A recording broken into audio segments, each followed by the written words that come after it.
6. 남북 경쟁 시대. 1. 남북으로 나뉘어진 나라. 솔로몬의 아들 르호보암에게 여로보암과 이스라엘 장로들이 찾아와 무거운 노역과 세금을 줄여달라고 부탁했다. 그러나 르호보암은 몇 일 뒤에 찾아온 그들에게 그럴 수 없다고 대답했고, 이스라엘 장로들은 독립하여 여로보암을 그들의 왕으로 삼고 새로운 왕국을 세웠다. 르호보암은 노역의 총감독관 아도람을 이스라엘 땅에 파견했으나 그는 돌에 맞아 죽었다. 2. 금송아지 제단을 세운 여로보암. 에브라임 지역 세겜의 수도를 정한 여로보암 왕은 백성들이 유다의 수도 예루살렘 성전에 예배하러 갔다가 돌아오지 않을 것을 매우 염려했다. 그래서 북쪽 경계 단과 남쪽 경계 베델에 금송아지를 세워서 하나님이라며 섬기게 했다. 그리고 레위인들로 모두 유다로 추방한 후 일반인으로 제사장을 삼고 초막절을 8번째 달로 바꾸었다. 여로보암이 베델의 금송아지 제단에서 직접 분향을 드릴 때 유다에서 온 선지자가 요시아라는 왕이 태어나서 이 신전에서 제물을 드린 제사장들의 뼈를 제단에서 불태울 것이라고 하면서 그 증거로 제단이 무너질 것이라 했다. 여로보암 왕은 손을 뻗어 선지자를 잡으라고 소리쳤다. 그러나 다시 손을 움직일 수 없었다. 여로보암이 깜짝 놀라 선지자에게 기도해달라고 요청했고, 기도한 후 손이 회복되었다. 3. 여로보암 왕자의 죽음과 여로보암 왕의 죽음. 여로보암 왕은 왕자가 무서운 병에 걸리자 왕비에게 아히야라는 선지자를 만나서 왕자가 어떻게 될 것인지 물어보라고 했다. 아히야 선지자는 시력이 약해져 볼 수 없었으나 전날 하나님께서 여로보암의 왕비가 올 것을 알려주셨다. 그래서 인기척이 났을 때 아히야 선지자는 왕비에게 여로보암이 우상을 섬기고 백성들 또한 우상을 섬기게 했기 때문에 가문이 완전히 전멸될 것이라고 말해주었다. 그리고 그 증거로 왕비가 궁에 도착할 때 왕자가 죽을 것이라고 예언했다. 4. 르호보암 왕의 통치. 당시 북이스라엘은 여로보암 왕.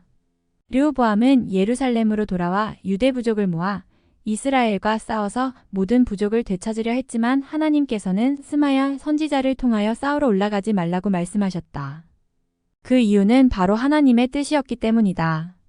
르호보암 왕은 우상을 숭배했고 가나안의 종교를 따라 남창들까지 있었다. 이런 죄악 때문에 이집트의 시사광의 공격을 받아 왕궁과 성전에 있는 보물을 약탈당했다. 르호보암과 여로보암 사이에는 전쟁이 끊일 줄 몰랐다. 남유다 두 번째 왕 아비야의 통치. 당시 북이스라엘은 첫 왕종 첫 번째 왕 여로보암. 아비야와 여로보암 사이에는 계속 전쟁이 있었다. 여로보암 군대가 남유다 아비야의 군대를 앞뒤로 포위. 그때 남유다 아비야의 군대는 하나님께 기도했고 하나님께서 도우셔서 큰 승리를 거두어 베델 근처까지 국경을 확장하였다. 그러나 대부분의 통치 기간을 아버지 르호보암 왕처럼 여호와 하나님께 죄를 범했다. 6. 북이스라엘의 왕 첫 왕조 둘째 나답 왕. 당시 남유다 왕은 두 번째 왕 아비야. 2년을 다스린 나답 왕은 블레셋 기브돈을 탈취하려 했는데 바하사 반란으로 사망했고 모든 여로보암 왕조의 사람들은 전부 살해당했다. 7. 남유다 세 번째 왕 아사의 즉위와 통치. 당시 북이스라엘 두 번째 왕조 첫째 왕 바하사. 종교계 혁단행을 단행하여 유다 땅에서 남색하는 자와 우상을 쫓아내었고 어머니가 아세라 우상 만들자 대왕 대비 자리에서 폐위시켰다. 그때 에디오피아 용병 세라가 군사 100만 명과 전차 300대를 이끌고 공격했고 아사왕은 하나님께 강한 자와 약한 자 사이에 도와줄 분이 하나님밖에 없다고 기도해서 대승하게 되었다. 아사랴 선지자가 그 소식을 듣고 마중 나와 하나님을 더욱 의지하라고 권면했고, 아사왕은 유다 백성을 예루살렘으로 불러 모아 소 700마리와 양 7영마리로 번제를 드리고 우상을 없애고 남색하는 자들을 모두 쫓아내었다. 8. 남유다 세 번째 아사왕의 즉위와 통치. 당시 북이스라엘은 두 번째 왕조 첫째 왕 바하사. 그 뒤 아사왕은 북이스라엘 바하사왕의 침략 때 아람왕 베나닷에게 도움을 청했고 선지자 하나니가 이 일을 꾸짖자 노발대발하여 그를 옥에 가두고 그 징계로 발에 병이 들었으나 의원만을 의지하다 결국 사망하였다. 9. 이스라엘의 두 번째 왕조 두 번째 왕 엘라. 당시 남유다 왕은 세 번째 아사 왕. 예후 선지자가 바하사를 찾아와 하나님 말씀에 순종하지 않았기 때문에 쿠데타가 일어나 모든 가문이 멸절될 것이라고 예언하였다.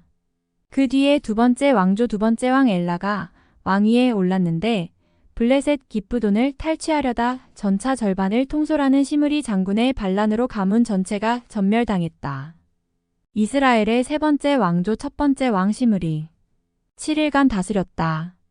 당시 남유다 왕은 세 번째 왕 아사였다.